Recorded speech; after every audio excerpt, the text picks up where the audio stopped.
Hello दोस्तों। माँ बेटी के ऊपर तो आपने बहुत सारी कविताएं पढ़ी हैं, उनके इस भावनात्मक रिश्ते पर बहुत सारे प्रसंग पढ़े हैं। पर आज मैं आपसे कुछ साझा करना चाहती हूँ बाप और बेटी के रिश्ते पर, जिसे बहुत कम छुआ जाता है। ये प्रसंग ध्यान से सुनिएगा। ये एक बेटी की व्यथा है, उसके दिल से निकली एक टीस है।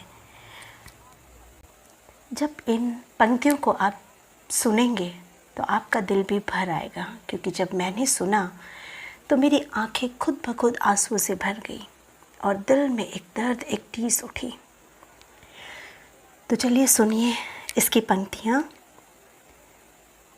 बेटी की विदाई के वक्त बाप ही सबसे आखिरी में रोता है। कभी सोचा है आपने कि ऐसा क्यों होता है? क्यों? चलिए आज हम विस्तारित रूप से इसे समझते हैं। बाकी सब भावुकता में रोते हैं, पर बाप उस बेटी के बचपन से विदाई तक के बीते हुए पलों को याद करके रोता है। माँ बेटी के रिश्ते पर तो बात होती ही है, पर बाप और बेटी का रिश्ता भी समुद्र से अधिक गहरा होता है।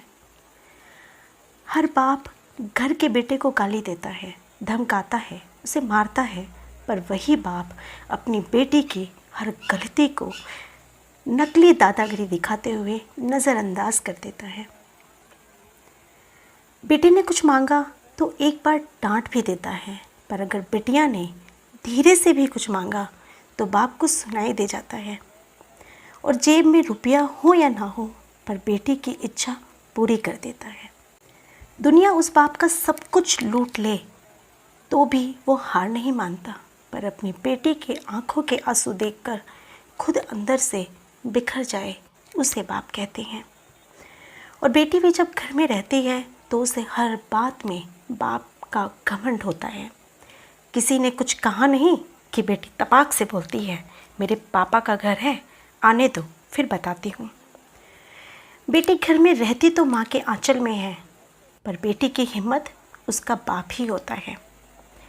बेटी की जब शादी में विदाई होती है तो वो सबसे मिलकर रोती तो है, पर जैसे ही विदाई के वक्त कुर्सी समेटते हुए अपने बाप को देखती है तो जाकर झूम जाती है और लिपट जाती है और ऐसे कस के पकड़ती है कि अपने बाप को जैसे माँ अपने बेटे को, क्योंकि उस बच्ची को पता है कि ये मेरा पिता ही है जिसके दम पर मैंने अपनी हर जिद पूरी की।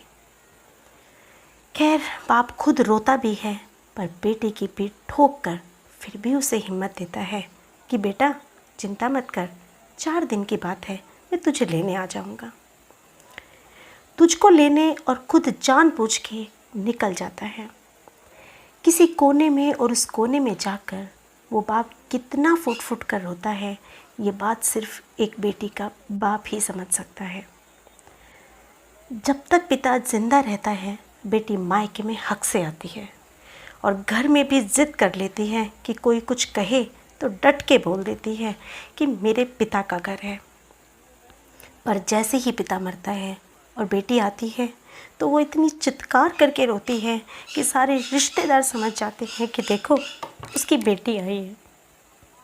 और वो बेटी जो इतनी निडरता से सारे घर में चीखती चिल्लाती घूमती है, आज वो अपनी हिम्मत हार जाती है, क्योंकि उस दिन उसका पिता ही नहीं, उसकी वो हिम्मत भी मर जाती है। आपने भी ये महसूस किया होगा, बल्कि हर बेटी ने ये महसूस किया होगा कि पिता की मौत के बाद बेटी कभी अपने भाई भाभी के घर वो जिद नहीं करती जो अपने पापा के वक्त करती थी। उसे जो भी मिलता है बिना ना नुकर के चुपचाप खा लेती है। जो भी कपड़े उसे पहनने के लिए दिए जाते हैं उसे चुपचाप ले जाती है, क्योंकि जब तक उसका पिता था तब तक सब कुछ उसका था। यह बात वो अच्छी तरह से जानती है। आगे लिखने की हिम्मत नहीं, बस इतना ही कहना चाहती हूँ कि पिता के लिए बेटी उसकी ज़िंदगी होती है, पर वो कभी बोलता नहीं। और बेटी के लिए उसका पिता दुनिया की सबसे बड़ी हिम्मत और उसका घमंड होता है, पर बेटी यह बात कभी किसी को बोलती नहीं। बाप और बेटी का प्रेम समुद्र से भी गहरा है, फिर भी आज तक उसका एहसास बहुत ही कम दूसरों के दिलों तक पहुंचा है। इन पंक्तियों ने कहीं ना कहीं आपके दिल को भी छुआ होगा।